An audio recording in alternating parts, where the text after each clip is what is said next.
This is Van Electric Ghost, and we're live on the air with Kristin Jones, life coach specializing in helping emotional eaters.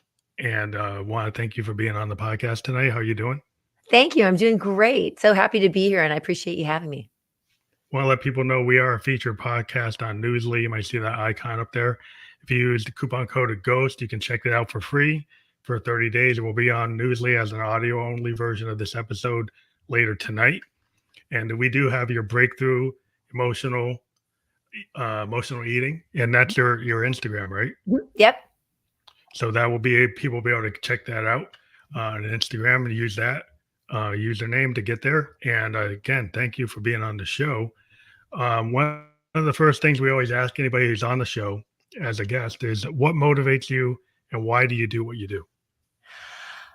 I help emotional eaters. So I'm a life coach, and I help specifically emotional eaters change their relationship with food, but more importantly, change their relationships with themselves. And the reason I do that is because I am, and I will say like an alcoholic who's always an alcoholic, even when they're in recovery.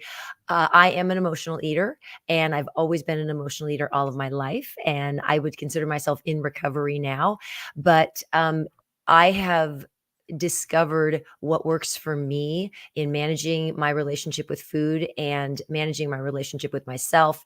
And since I've discovered that, I have wanted to share that with other people just because I know how difficult it is to have a challenging relationship with food. And so that is, I feel like for a while, I felt like this emotional eating was, kind of a curse to me, and it was something that that I just was a victim of it. And instead, now I feel like it was given to me so I could learn to deal with it and then share with others how I overcame it and help them do the same. Yeah, adversities tend to be a driver. Hmm. A lot of times I've talked to people that have had crucible moments or trauma on this podcast over the years, and it really, these moments that some people try to, bury moments, but a lot of times it's a teaching moment, it's a Hmm. learning moment.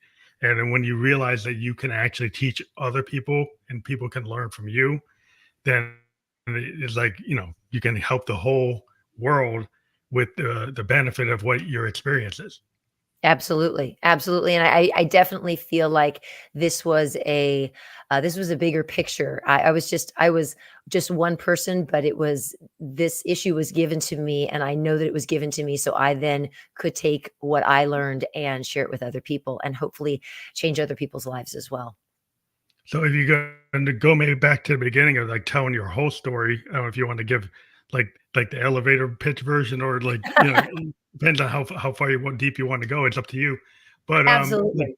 like how do you find yourself specializing in this? I know you mentioned that you were had the issue yourself. Mhm. So maybe you can tell that story and then talk about like maybe your epiphanies about how you solved it or Absolutely. working on it. Absolutely. So I have been an emotional eater. I can remember being 7 or 8 years old, and just being very fixated and focused on food and not really understanding why. And that kind of went moved through my early childhood. I probably went on my first diet when I was in seventh grade, and was always obsessed with my weight and with body image. And I Mhm. come from a family that's from the South, and so food was always a focus of our lives. Everything revolved around food, which, again, I love Mhm. food. There's nothing wrong with that, but it was definitely something that was a focus in my life. And I didn't really recognize that I actually had an eating disorder until I was probably in my mid 30s. And Wow. I wasn't, I kind of managed it. I just kind of thought that there was just nothing really, that everybody kind of did this, that this was just kind of the way things were. People had this really strong love hate relationship with food. And it wasn't until, and I was a school teacher in my previous life. I was a school teacher, and I taught middle school.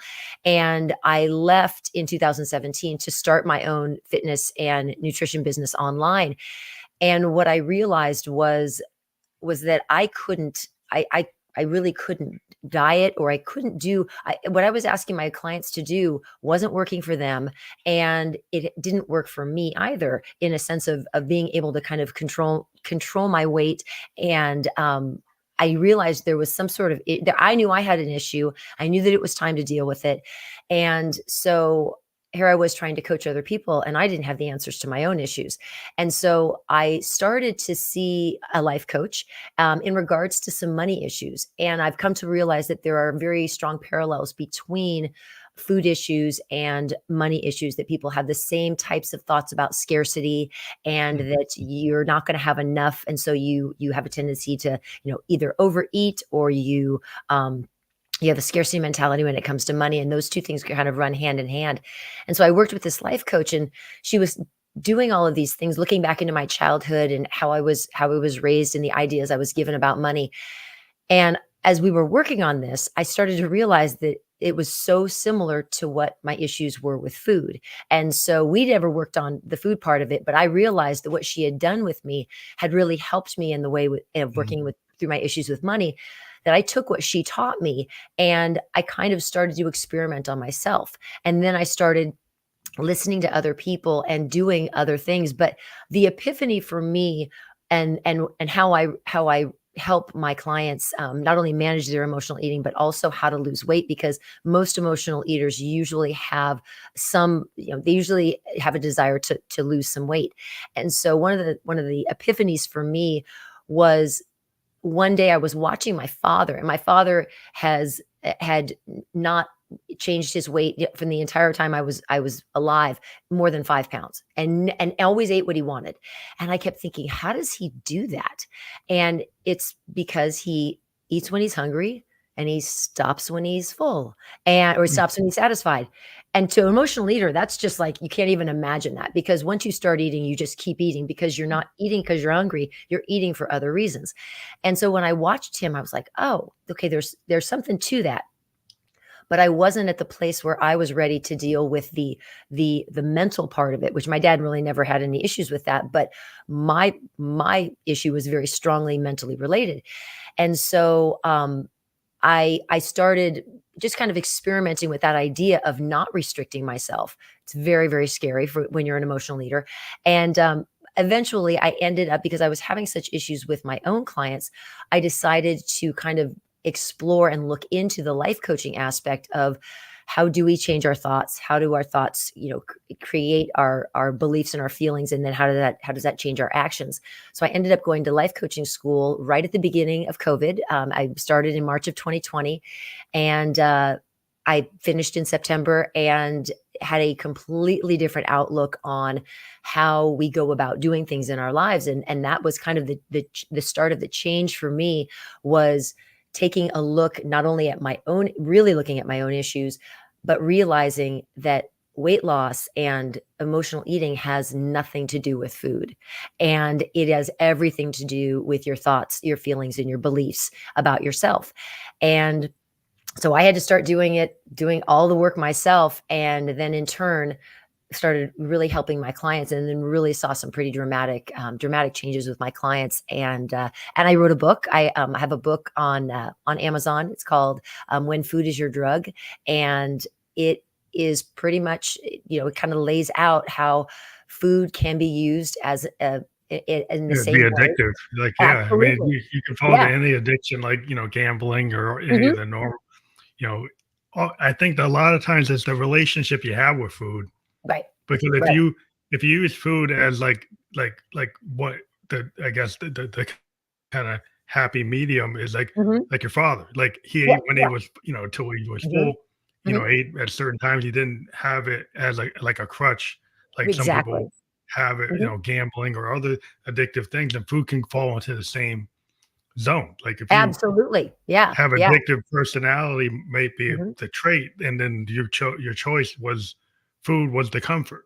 Right. And So so the opening line of my book is, I wish I had been a drug addict. And I really meant that, because if somebody has a drinking issue or they have a drug issue, when you decide that that's a problem and you're going to get rid of it, you get rid of it, and it's no longer a part of your life. Food's something you have to live with. You have Food to is something you develop have, a it's relationship. harder. Yeah, if you get addicted to food, it's like you need 3 meals a day to be on the planet, right? Absolutely.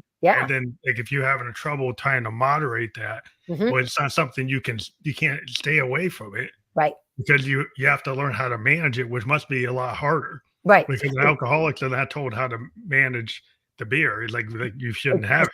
Yeah, you just get rid of it. Exactly. It's an all or nothing, and food can't be an all or nothing. Yeah. And I remember hearing a long time ago that food issues are far and away from an addiction standpoint, they are the hardest addiction to overcome because any type of eating disorder, because of the fact that we always have to have food in our lives and we cannot get rid of it. And so that it makes it really challenging. And that's one of the reasons why I personally, this is my own personal belief, is I don't believe that you ever end emotional eating, Mhm. but that You have to you manage learn to it. manage it. You just learn to manage it, and that's what I do. Yeah, a lot of times with addictions, are like, it's all or nothing, but a lot of times you do have to have a management for the rest Mhm, of your life. Like, mhm, you have to learn how to manage the emotional state that brings you to there, right? right, So it goes right, into the mental, mhm, but then it's like a lot of times there's pillars, right? yeah, Things are mental, but then they're physical, and then they're mhm. spiritual, and then there's the heart's involved. So then there's like all those things are foo-foo. So everybody's looking for something they can find on a chart. But Right, sometimes it's like your spirit, right, and your heart and your soul, like, that's hard to, like, what the food's doing, right? You can right, see it's increasing the weight or you're mhm, decreasing the weight or you do, but what is your mental state doing? How do you get to that, the mind frame, the mindset right, that, like, you're talking about the scarcity mindset. Like, mhm. maybe you can talk about, like, do you have the abundance, do you have scarcity, and then you're like you're being triggered to think that you don't have enough or you need to have more. And so maybe you can talk about like what causes that emotional Absolutely, situation. absolutely. So one of the things, probably the I think for me, the phrase that I learned that I think changed everything for me was, "Food's not going anywhere." And that's what I learned to tell myself, because Mm, it used to be, and I kid you not when this but this is the truth. I was a school teacher. I would eat very little during the school day, and the moment I got home from school, I would eat from the time I got home to school from school to the time I went to bed. And it was, it was just snacking. It was just grazing. I mean, I ate the entire time. And it was that mindset of, and it was again that scarcity mindset of, oh my gosh, I've got to eat it now because tomorrow I'm going to you be can't good do it at again. I'm going to work. start over. I'm going to be good on my diet, and I'm going to follow through, and so I have to eat all of it now. And there was a period of my life where I couldn't keep food in my house at all. I would have to go to the store, buy what I was gonna have for dinner, and then I would eat it all, and then it was done. And that was the only way I was able to kind of get through, Moderate. and that was a very difficult time. But, the scarcity and what it triggers that panic in our brain. Our brain doesn't like to be denied things. Our brain, because we create desire in our own brain. So Mm, if somebody has a desire for something, whether it's a drink, whether it's, fast food, whether it's clothes, whether it's a lifestyle, it's because they've created that story in their head, and they've made it this thing that is so valuable to them. And when they don't have it, that just escalates the brain to want it even more. And it's kind of like, I always equate it to, it's like when your parents told you not to hang out with a certain kid because, oh, they were bad news, and oh my god, you were going to go to the ends of the earth to be able to hang out with that kid, even if you didn't like them, but you were yeah, going to do it just because your parents told you you couldn't. not to do it. Yeah. Yeah, yeah. So, and that is just human nature. That's the way our brain works. And so when you realize that, that's why I come in when it comes to managing weight, and again addressing emotional eating. I come from the standpoint of, I don't believe in diets. I do not think they work. And so Mm, because it just sets up that repeating pattern. And so in my world with my clients, it is everything, nothing is off limits, but because then your brain relaxes because it knows, okay, I know it's not like I'm never going to have this again. I'm just going to get to Yeah, it's decide not when I going want to have anywhere. Yeah, it. Right. It's but not going kinda anywhere. it's like it's like there's the stress hormone, like, a lot of times we feel like the wolf's at the door, and we Right. wanna Right. feel safe. Is a Hmm. lot of emotional eating trying to feel like a security blanket, the safe that makes you Absolutely. feel safe in the comfort of the Hmm. food Hmm. is like somebody who feels like, "Well, I gotta lock that door because the world might Right. come in." Right. Is it the same kind of thing? Absolutely, and these things are all created from, in and, there was a time, I would say probably almost maybe 20 or 30 years ago, where no one wanted to talk about their childhood, and no, it's like, "Oh, everybody blames parents, and it's all everybody's parents' fault." But the bottom line is, every one of the beliefs that we have about ourselves and what we think about ourselves was established within the first 6 years of our lives, Yeah, and we've yeah, heard your valuable things. child, like, Mhm. that ends up being the main driver of all the issues a lot of adults have. Is like Absolutely. those things that foundational things Mhm. the limiting beliefs, Right, the people right. not thinking that they're good enough or the Mhm, toxic situations, mhm. and then it gets, like, framed in your like, it gets Absolutely. programmed in your brain. It's like It's so it's ingrained. there, you kinda gotta Mhm. reprogram your brain to Right. say, like, "Oh, yeah, I can get beyond that," you know? Exactly, exactly, and so it knowing that, and again, and one of the things that I will always stress with clients, I stress it in my book, is that it's not about blame. It's not about pointing the finger at anybody and saying, you did this to me. Oh my gosh, how? Because then we stay in victim mode, and Mhm. nobody moves forward when they're a victim. And so it's always just accepting that there is no perfect parent out there. Sorry for those people who think that they're a perfect parent. There's no perfect parent out there, and that everybody does the best they can given the information and the tools that they have.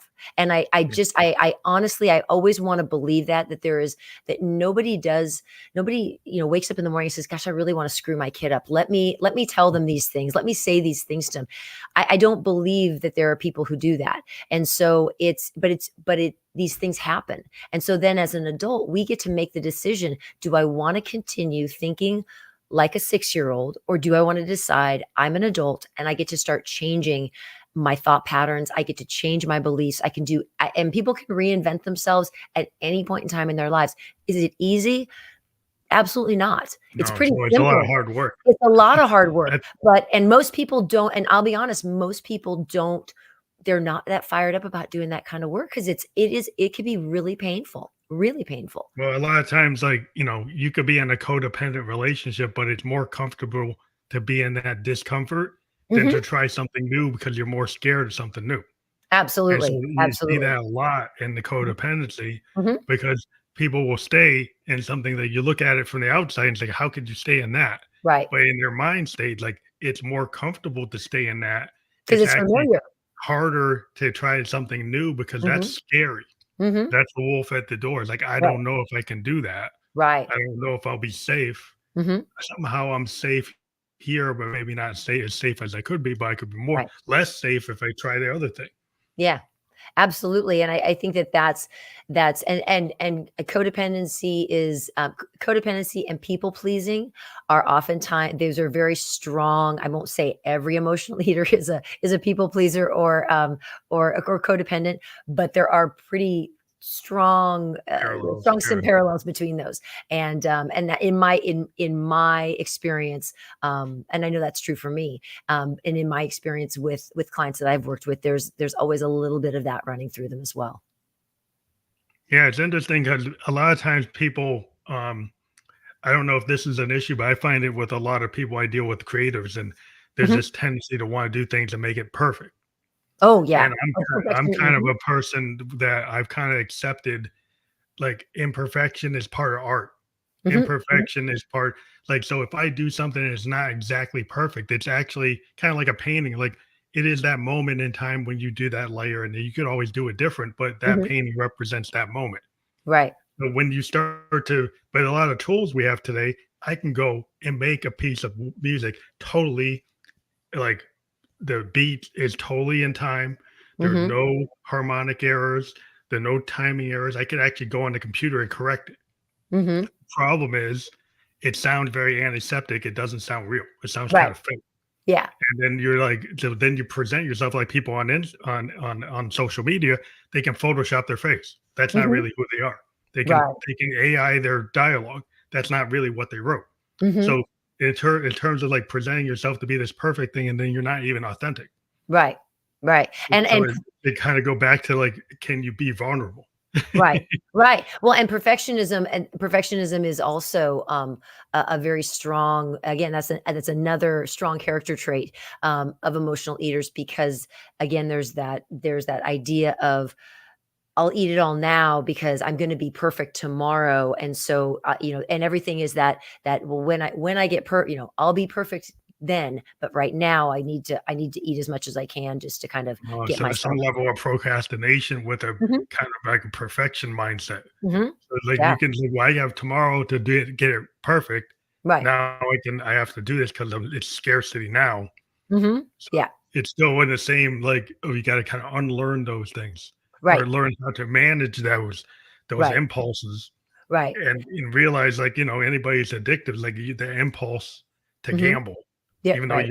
like you could lose your house. It's like, Well, and a lot of that comes from the thoughts. It always co yeah, and it always everything originates in our thoughts, and so one of the things that I address so much of how I work with clients, I mean, and again, when I say it's not about food, it really isn't about food. I mean, I very rarely ever talk to my clients about food. In fact, I don't give any nutrition advice or but guidance, you're not a um dietitian, right? because You're I'm not, not a dietitian, right, it's not in my wheelhouse, but what I do look at and what I have always found is that food issues are what we call it's the buffer, it's the thing that people do, and it could be drugs, it could be it could be drugs, could be alcohol. In my case, it was food was the most convenient, and it was the one I wasn't gonna get in trouble for, because I had very strict parents, and it was like, y I oh, there so was no that's way I'd better. ever no way I'd Sorry, ever sorry. be. Well, you don't wanna do the legal, Right, you don't wanna be like mhm, the bad people. So right. you had limited, like, wiggle room to find, like, something to be have comfort. So Absolutely. you had, like, a kinda gate. It's like, Mhm. I'm never gonna go past this, Oh, but yeah. I within here, then I could go because there's nothing wrong with that, but Right. then there actually is something wrong with that Mhm. Yeah. because it actually hurts you Right. Because either it was way. socially acceptable. It's not a pro and making food for people or consuming other people's food, well, that's a really nice thing. There's no problem with that. And, Mhm. so when we call that it's buffering is when you are using something else to either distract, to avoid, or to just pretend like it doesn't exist, this other issue. And so what I really do with my clients is we really work on initially is trying to figure out what is the other thing in their life. What's the elephant in the room that they're not addressing? And instead, they're eating all the time because they don't want to deal with this other uncomfortable issue. So it's And there. So then that and when the elephant in the room they don't address right, is right, really the source mhm, of why they are where they are. They are right. Once you figure out what that is, and you realize what it is, and then you address that, then the weight loss, I mean, you don't even have to try because you then take that that desire and that need to distract from it because now you're ready to deal with it. Now you can lean into it.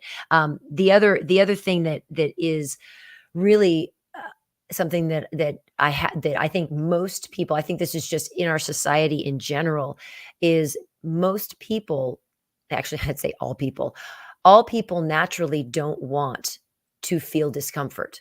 We want to stay Mhm. away from we want to go towards pleasure. We want to stay away from pain. And one of the things that probably one of the most valuable things, those valuable concepts I learned in life coaching school was that life is 50-50. And it doesn't matter if you're the guy on the street or if you're Richard Branson. It does not matter. You are going to have 50% of the time that life is amazing, and 50% of the time it is absolutely horrible. And nobody gets away with 70-30, 60-40. Everyone gets 50-50. And the more you can adapt and be okay and lean in to the discomfort and the uncomfortable times and the uncomfortable feelings, the easier your life becomes, because you realize when we try to avoid it, it's like the monster outside the door. We make it this huge Yeah, thing, like because we'll we've been never be kind able of to deal with told it. this. Well, can we Mhm. have this fairy tale or this image of what life should be? Right. And then Mhm. if there's anything that doesn't match that, then it kind of forces us to go into these crutches for their addiction. Because, like, oh, I have this idealized vision for love. Mhm. Like I have an Right. idealized vision for my career. And Right. then when it doesn't hit the mark, which a lot of times it won't, right? No, at So it's least not at first. Mhm. yeah, and then anything like as an artist, well, a lot of times we look at it, right? Mhm. I could do 100 demos. Probably Mhm. only 2 of them are gonna be successful, Right. right? So, am I gonna give up? Or I realize that that's the price of being an artist. It's like a Mhm. lot of what I create is not gonna go past the cutting room floor because Right. this is the way it is. Mhm. But does that make do I look at that as a negative thing, or do I look at that as a positive thing? I can look at back at all those tracks and say, "I Mhm. learned something." Or Right. I could say, "Well, they're a waste of Exactly. time." Like, if you think all 98 tracks are a waste of time, Yeah. that's probably not the right mind frame to be in. If you look at Mhm. each one of those was an opportunity, Right. then you have a different mind frame. Right. And failure, and again, the idea and the concept of failure, and this was another thing that was really driven home um, when I was studying to be a life coach, is that we get to choose how we want to see any situation, any circumstance that we are presented with. And so if we want to see failure as being a bad thing, you absolutely can. But you can also see failure as just another opportunity to grow, another opportunity to Yeah. learn, and then to try again. And that there's and in my coaching, there is never anything wrong with failure. In fact, you want failure. What you don't want to do is you don't want to quit. We Yeah. can we can You we gotta can show up. fail all we want, but you cannot quit on yourself. You have to be there, because then you've given up on yourself. And n- it, we don't want anybody to give up on themselves. I think that's a lot of the problems today is like you get a lot of people that are scared to be vulnerable, right? They're Mhm, scared to present because they think the hater's gonna mhm, not like it, right? mhm. So they post on Instagram and they get 5 likes and they get scared, like, "I'm not gonna post anymore because 'cause I'm not getting enough." Right? Right. Instead of this idea like, "Well, if I keep on showing up, Mhm, it could be an opportunity." And like mhm. a lot of musicians, they'll say, like Herbie Hancock said one time, is a real important thing. There are no bad notes because Right. Miles Davis kind of told him. Because one day he was playing with Miles Mhm, and he hit the wrong chord in the arrangement, and he thought it was going to be the end, right? Because he was new in the mhm, group, and he was like, "Oh, these Miles going to throw me out." mhm, Miles actually took that chord and changed the direction of the song, and then mhm. later said, "That's not bad, Herbie." He's like, "You gave me an opportunity to evolve the song."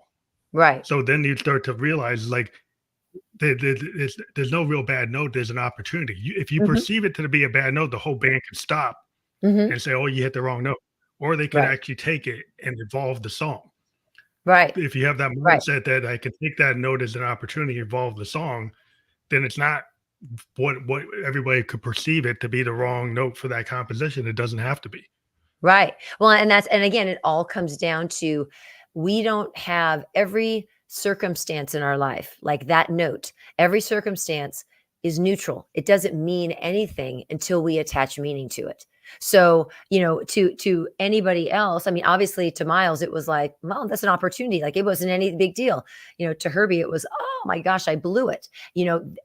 Everybody gets an opportunity to decide how they want to view something, and then where they want that to go. And so it's, and again, this is another thing that I really try to instill in my clients, because y- y- understanding that life is going to throw you so many curveballs and so many things out of left field, and that's okay. That's what it's supposed to do. It's not supposed to be perfect all the time. And that's one of the things that is so challenging about social media, is that we have to keep reminding ourselves, and we have to remember that people put their best stuff up on social media, and everybody puts up the perfect image, and that's not reality. That's not their Yeah, light. so a lot of But it's but but Photoshop when and your life, AI. yeah, when your life's going crazy, when your life's terrible, you think, "Oh my gosh, everybody else has it so much better than me." And we just have to keep reminding ourselves that no, we all, again, we all get it 50-50. Nobody gets it any better than that. And so reminding yourself of that, and knowing that everybody does the same kinds of stuff, goes through the same things, and as long as we can remember that, then we don't have to take, if we can stay more at an even keel as opposed to so many extreme ups and downs, Yeah. that's really what gets people into trouble as well. Also, sometimes like the quantity versus the quality, right? A Hmm. lot of people on social media, like I said, you get 2 views, and this other guy got 1,000,000 views. Hmm. But what if the one view you got was from somebody that gives you an opportunity? And so the guy who had 1,000,000 views, it's not actually equatable. And Yeah, so this is what I exactly. try to tell people is like Hmm. showing up gives you an opportunity. If Hmm. you show up, somebody might come to you and give you a pitch. And then Right. so versus the guy that's got, the cat video with the same song on it, gets a Hmm. million views. Well, everybody's heard that and everybody's seen a video kind of like that. It's like, Right. so he's just hitting the algorithm. That doesn't mean it's good. Right. That just means Hmm. it's hitting the algorithm. Hmm. So the people got to understand is like the individuality of you being a human being and you Hmm. having lessons learned, that makes you who you are. And there's Right. nothing bad about that. That actually builds up your character and builds up your personality. Oh, People start absolutely. realizing that's life instead of being Hmm. a detriment, Right. then they'll have a different view of life.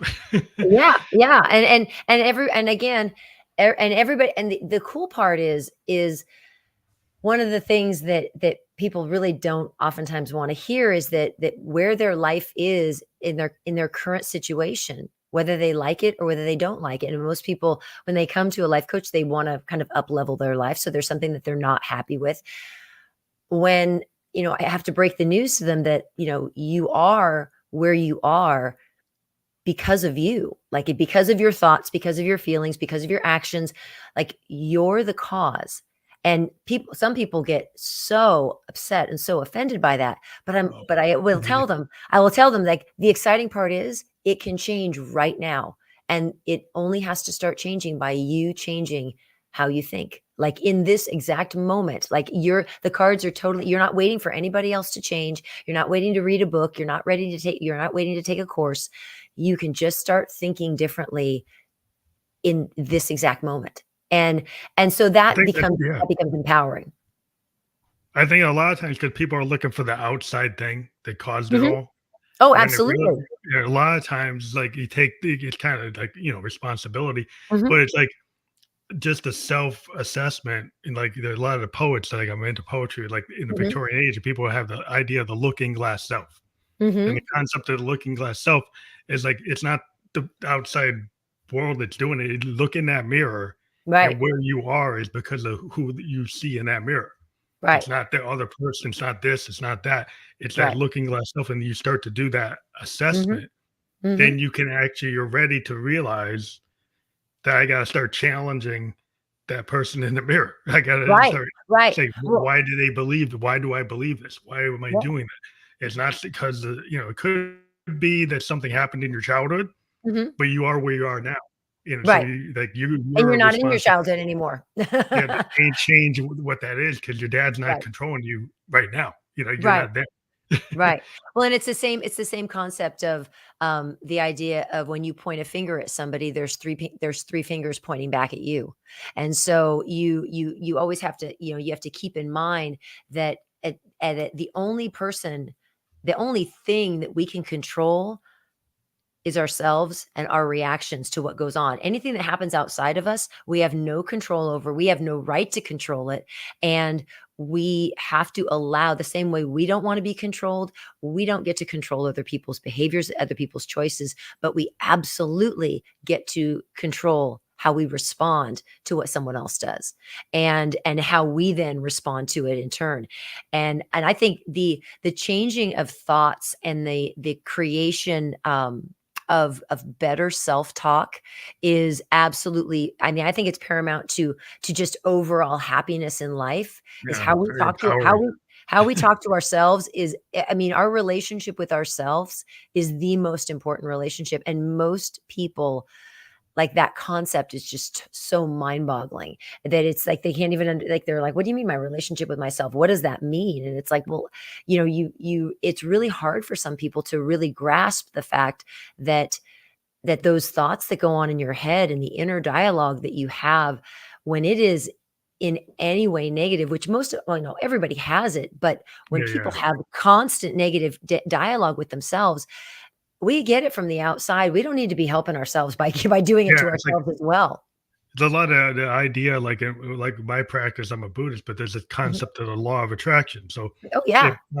I focus on melancholy or dark thoughts or Mhm. negative thoughts, then it's going to kind of hang around me like a bad rainstorm. So Absolutely, if I start absolutely. thinking and believing Mhm, and feeling that I belong in a better place, mhm. then opportunities start to show up. And it Absolutely. seems magical, Mhm, but your mind power, your spirit power, if you can actually access the positivity, you will get mhm. closer to that, actualization of yourself Right, because right. that's gonna get you where you need to be. But a lot of people don't. They, "Well, that's foo-foo," so they can't even conceive of it Yeah. because they Well, think it's gonna no. be some outside thing that's gonna do it, rather than Right. realizing that you are your own power. You Mhm, can you can change where you are at any time mhm. with Yeah, just the yeah. mind power and the spirit power and your heart power. Like that can all those pillars that you can use them. Mhm. Absolutely. And one another concept that I think is really important for anybody, and it doesn't, you don't have to be dealing with anything. I think it's just a concept that most people don't understand, is that your brain, and I tell my clients all the time, your brain is like a third party. Like, your brain is not going to tell you the things that, so many people are like, well, gosh, I just keep thinking the same thoughts, and and they're so destructive, or they're, I wish I wouldn't think that thought. Well, Mhm. you can tell your brain that you don't want to think that thought anymore, because You we can have to think of reprogram it. yourself. Yeah, we have to think of our brain as that third party, because our brain, from an evolutionary standpoint, our brain does whatever it can to keep us alive, and Yeah, keeping stay us safe. alive, Stay yeah, and safe. stay safe. And so we're always, so when you feel like, oh my gosh, I always go to the worst case scenario. Well, yeah, your brain does that because that's a survival technique. But that doesn't mean we have to do that. That doesn't mean that just because it goes to the worst case scenario, that doesn't mean you have to believe it. And that doesn't mean you have to do anything to make that happen. But it's having those conversations. And one of the pattern that I teach my clients is to pay attention to your thoughts. And when a negative thought comes in, you have a conversation with that part of your brain. You conversation of like, no, we don't think that way anymore. One of the things that I was, the word stupid, I heard the word stupid all the time in my childhood. And so Mm. to me, you know, Kristen and stupid, that, oh, he obviously talking to me. Obviously, that must be me. And so a lot of times I will still hear that word stupid come up, drop something on the floor, forget my keys, forget something. Oh, that was really stupid of you, thinking that thought. And what I have to do is that it had that interrupt of like, no, that's not how we think anymore. That's one, it's not Mhm. true, but we don't think that way about ourselves anymore. And it's having that internal dialogue with yourself to tell yourself, no, you don't do that anymore. That's an old pattern. We don't do that anymore.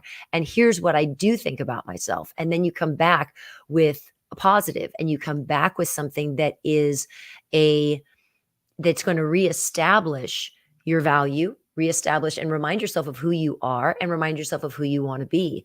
But we have to stop buying into the garbage that our brain's giving us, Yeah, because that oftentimes negative negative that garbage self-talk. is coming, yeah, that Yeah. garbage is coming from our childhood, that is not that's not one, it's not necessarily, it's not true, but secondly, it's not serving our lives as an adult. And so again, for anybody listening, if your life isn't where you want it, and you're not moving in the direction that you want to be in, and you're unhappy, the first thing you need to do is you need to start listening to your thoughts. Like, what are you saying to yourself? And if what you're saying to yourself is really negative, you need to start paying attention to that and having that dialogue with your brain. And again, it's not you that's saying those things. It's your brain. Your brain's telling you those things because it thinks that that's the best thing for you.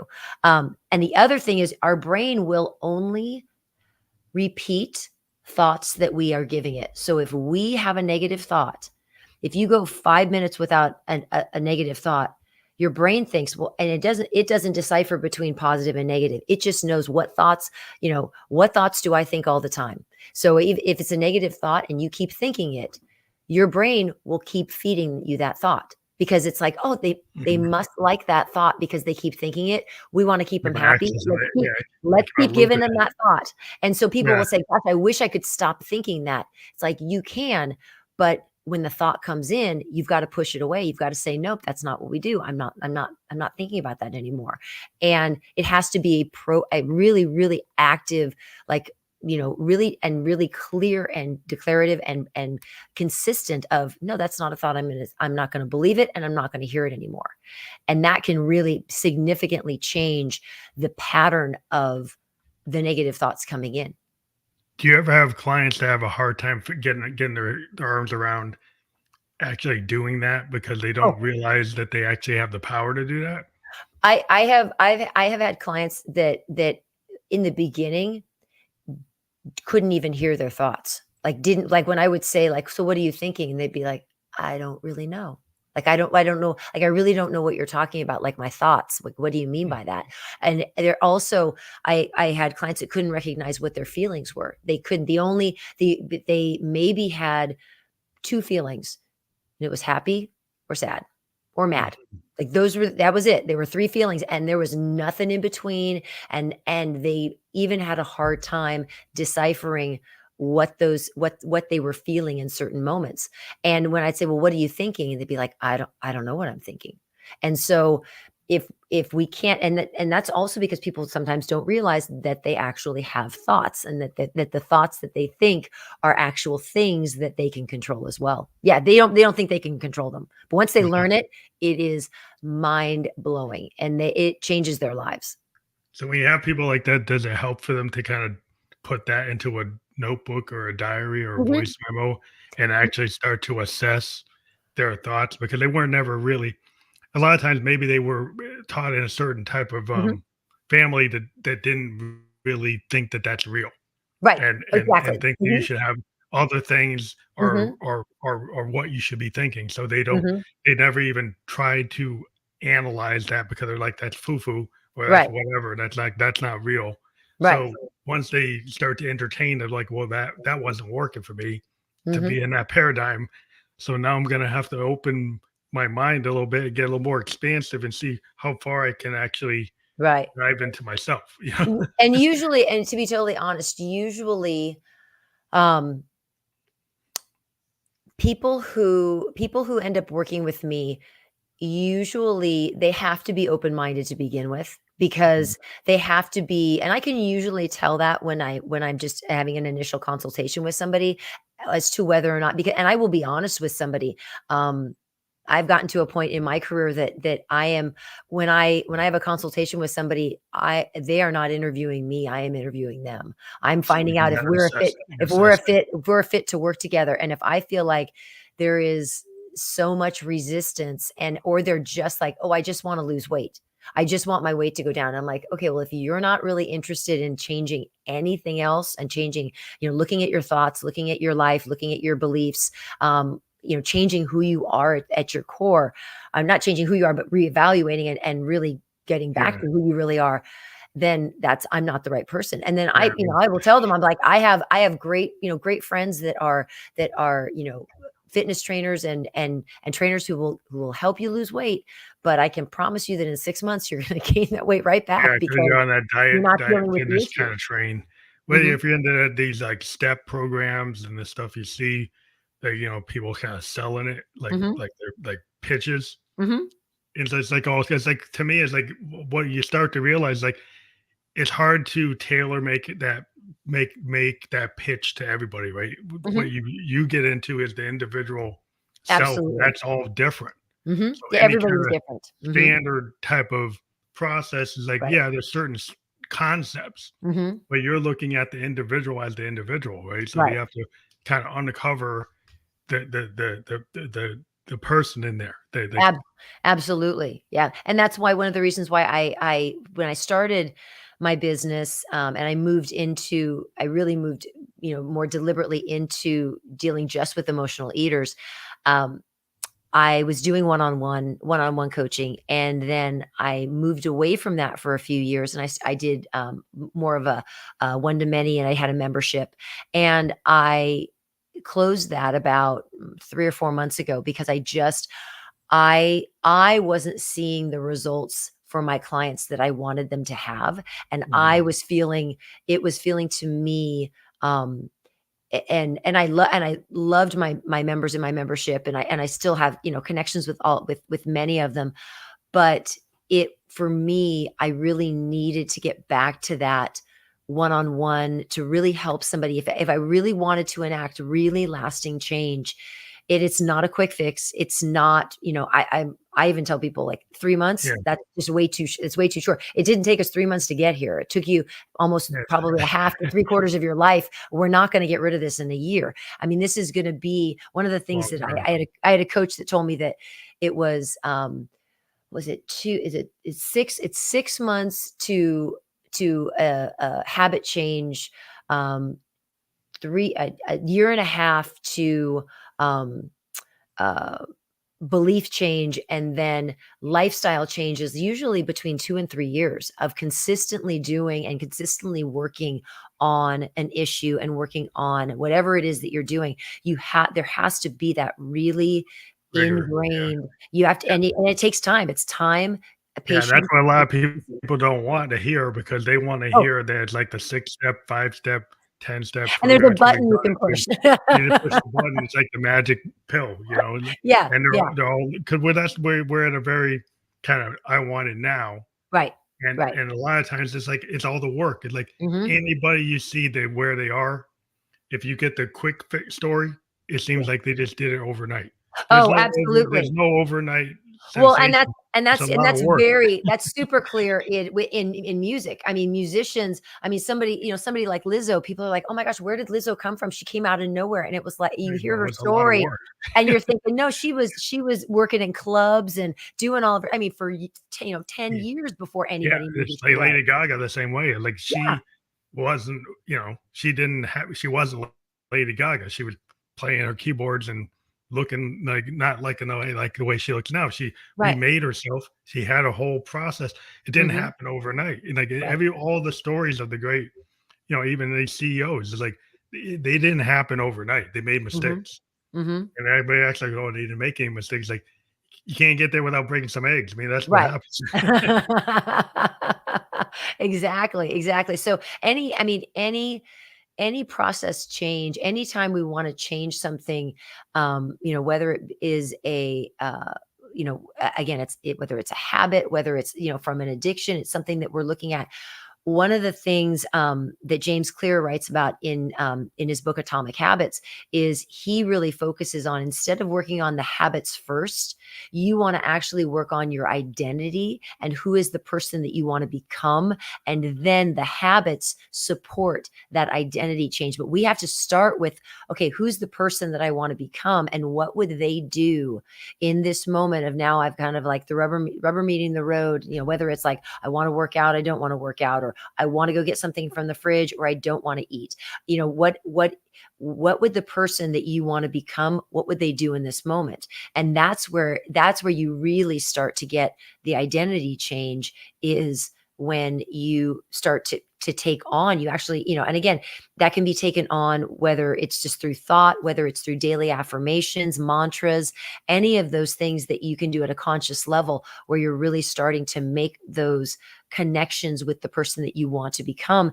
And again, programming and Yeah. reinstating the new beliefs that you want to have about yourself.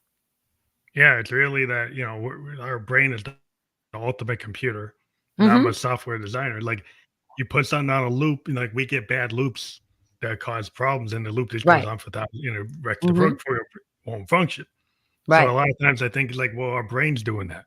It's Hmm. like looping, like Yep. what we see in the machine. Like we can see that there are some of these loops going on in the Right. human brain Mhm. that are not very helpful. Right. Like you think it's like protecting you, but it's really it's stagnation. Like you're Mhm. not moving because you're kind of being like a deer caught in the headlights. It's like Right. what's going on? You got to get out of that and learn how to deal with the triggers, right? And learn how to Mhm. deal with that, uncomfortable situation and learn Mhm. how to manage it and Mhm. figure out how to, that's what a lot of times is like if you're an athlete, you do those 1,000 hours or 10,000 hours Mhm. to get that shot or get that certain play. Musicians, we do the same thing. We get Mhm. 10,000 hours of playing a bass and then you don't have to look at it. Right. Then it's just automatic. You could be singing, you could be jumping around, you do because it's automatic. You did the work. Now you trust yourself. Right. It's Right. like the problem is that like you suddenly like do you have to really ask yourself what note you're on? You already know it, right? Like you Right. start to doubt. Like, why do you doubt it? You know you got it. Right. That's when you Well, know you got like, oh, there's an issue I need to figure out because I do right. have it, but now I don't believe I have Well, and it it. becomes that subconscious just kinda takes over, and when our subconscious is working for us, it's amazing because it happens that way, like driving a car. It's like, it just happens automatically, you just do it. And unfortunately, our subconscious also has a lot of bad habits that we don't wanna have, and so they continue, and the subconscious works in the exact same way. It will just keep repeating the same behaviors and the same things over and over, and that's why, when people get frustrated and they say, gosh, I know what I need to do. Why am I not doing it? It's like, well, that's your subconscious because you've taught it that that's the pattern. That's the automatic response. And it can unlearn it, but it again, it takes time, takes It's commitment discipline. Yeah, it's and kind of discipline. like a lot of Eastern practices, Mhm. have the level of discipline to kind of sit there Mhm. in your thoughts, Right.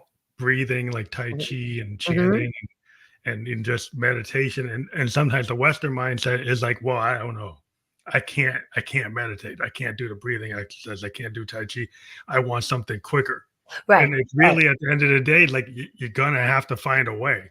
Mhm. Whether like maybe Eastern philosophy ain't the thing, but figuring out what works for you, there Mhm. is a certain level of discipline and reprogramming that's gonna require an effort. And if that's Right. not comfortable, well, Mhm. you're gonna have some discomfort until it becomes comfortable. Absolutely. Well, and that's the whole idea of like we've got to start accepting and understanding and not always trying to move away from the discomfort or think like, "Oh, this is uncomfortable. I really want to do it. Okay, I just won't do it." And pushing yourself to do things that aren't comfortable and trusting that there's a learning there is learning and there is growth that's going to happen each and every time we do that. Each time we push ourselves to do something that's just a little bit uncomfortable, we're going to grow as a person, and that's going to benefit us in the long run. But most people are so instantaneous and want that immediate, what's the immediate benefit going to be for me? And so we have to try and really kind of meter that and really try to change and know that when we address discomfort in the moment, the long-term impact is going to be much more positive for us. Yeah, it's just the time, we have so many distractions, there's so much Mhm. noise. Mhm. Like why I try to teach people, like when you're in the creative zone, it's like sometimes you need to get disconnected from your cell phone, Mhm. don't have the TV on, don't have the Mhm. radio on, kind of sit there with your thoughts Right.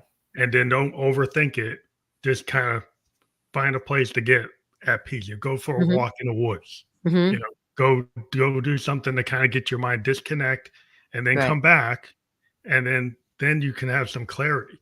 But if Mhm. you're like Mhm. so connected and so triggered, and all these inputs coming in, you're getting overwhelmed. Like you have a hard time trying to have any kind of balance. Right.